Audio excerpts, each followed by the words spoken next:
Hey everybody, thank you so much. Just want to say right off the bat for how active you all have been in the forum for the homework and for the introductions.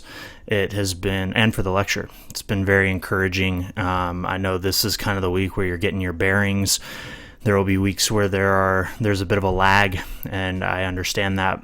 You guys have just really gone above and beyond, and I appreciate that.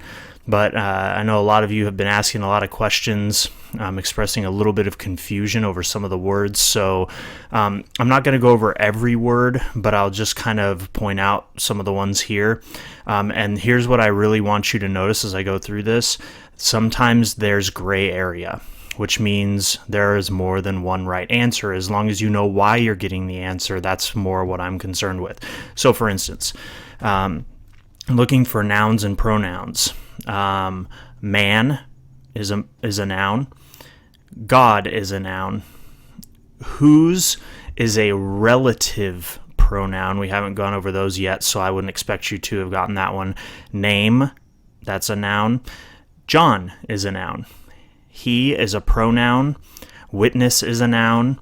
And this is where there's some gray area. To bear witness. Technically, in English, witness is a noun. However, in Greek, this would all be one word, to bear witness, and so there'll be some gray area there. But if you put that witness down, that's perfectly fine, because in English, technically, we are bearing something, a thing, and that thing in this case is witness. Light is also a noun. We'll skip over all for now. And him is a pronoun. He is a pronoun. Light is a noun, and then witness we have again, and then light again. Here's a tip.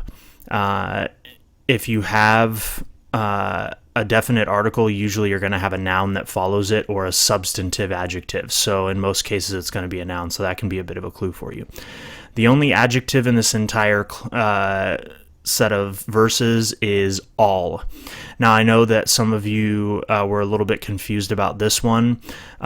All is functioning as the subject of the sentence. I would argue that it is a substantive adjective because it's implying a noun underneath it, that all things or all people might believe through him. So it's not just all standing by itself. There's a noun that's being assumed in it. That's what makes it a substantive adjective. It's an adjective that has some sort of substance. Other than that, I think this verse was fairly uncontested. The verbs, pretty simple. Sent, was, came, to bear, might believe is one. This is called a conditional verb. We'll get into those at the very last thing we do in Greek. Was, came, bear, and that's it. All right. So I'll use the next one here to talk mainly about pronouns, because this is going to become very important as we go through. So first of all, this is a demonstrative pronoun. This, that, these, those. So they're called near and far. This is near, that is far. So that's just a technical way of referring to them. These are demonstrative pronouns that we use to refer back to something that has already been mentioned. So that's functioning as the subject of the sentence. And then we have a lot of we's, right? So we, that is a pronoun in its subjective form. Now, I'm just going to take this moment to kind of describe to you what it means for something to be subject, object, possessive, or indirect as a noun, because those are the subcategories you're going to be working with. In English, we do what is called declining nouns or pronouns based on how they are being used in the sentence to make it clear what we mean by them. So whenever we want to use a first common plural pronoun, we say we if we want it to be the subject. That's first person, it's plural, right? And common is something we use to distinguish them in Greek. So the reason I bring that up is because a lot of times, well, all the time we do this subconsciously or unconsciously, but we've been taught to speak this way and we don't often think about how to do it intentionally. So we, our, and us, that's how you decline the first person plural pronoun in English. We are going to the store. The store is our store, that's possessive, and then this milk now belongs to us, would be the indirect object, whereas they're delivering the groceries, that would be to us as well. If you just use us as the direct object of the sentence, it would also be us. So we tend to not decline or differentiate between the object and the direct object. The object or the indirect object.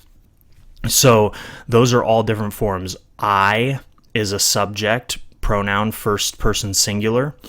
My is possessive, me is the direct object. So you should always be able to know how those pronouns are functioning in a sentence based on how they look in the sentence. Okay, and so that happens a lot here.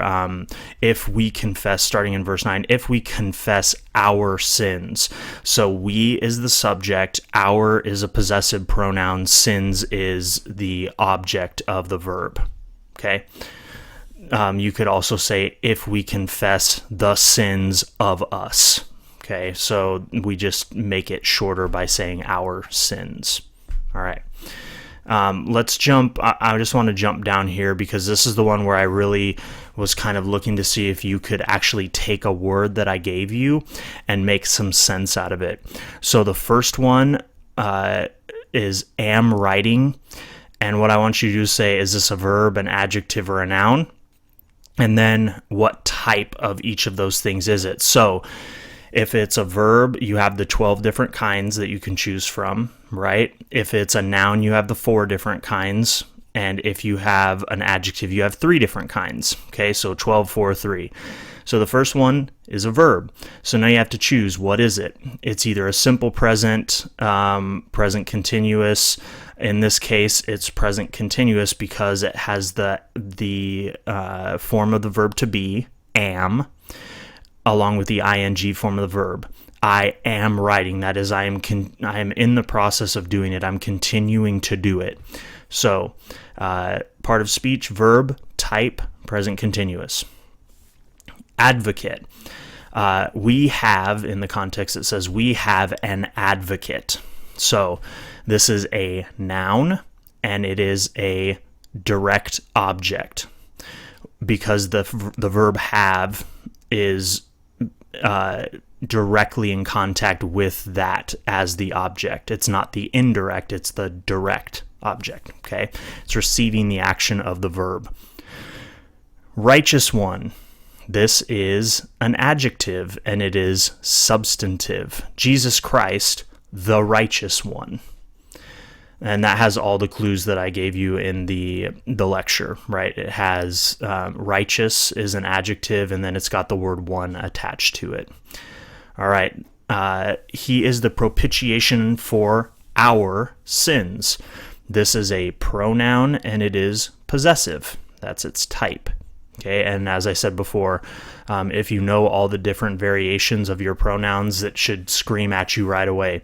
These are the sins that belong to us. We possess them. Therefore, it is a possessive. All right. The next word is for ours, not for ours only, but also for the sins of the whole world. This is an adjective and it is attributive. It is a quality of world. It's qualifying what that means. It's not a part of the world. It's the whole world. All right, the next one. And by this we know that we have come to know him. Have come is a verb and it is present perfect. Okay. Know. This is a verb. I know him. Simple present. All right. Next one. Liar. but does not keep his commandments is a liar. This is a noun and it is a direct object. Okay. I think some of you put adjective on this, but you would never describe something as a liar something. So this isn't a liar convention or something like that. This is a noun. This is a thing that someone is. But I do understand how this can kind of look like a predicate adjective. So in this case, though, you're dealing with a noun. Okay. Whoever keeps his word, this is the word that belongs to him, therefore it's a possessive and it's a pronoun. So part of speech, pronoun, type, possessive. In him, truly. This is a pronoun and it is an indirect object because there's a preposition in front of it. Okay, it is functioning as the indirect object. Okay, and it's actually functioning with the verb that's at the very end of that sentence. So truly the love of God is perfected in him is what it's saying. So it just gets moved up to the front for emphasis. We do this a lot in English as well. All right. And then the very end, in which he walked. This is a simple past. Okay.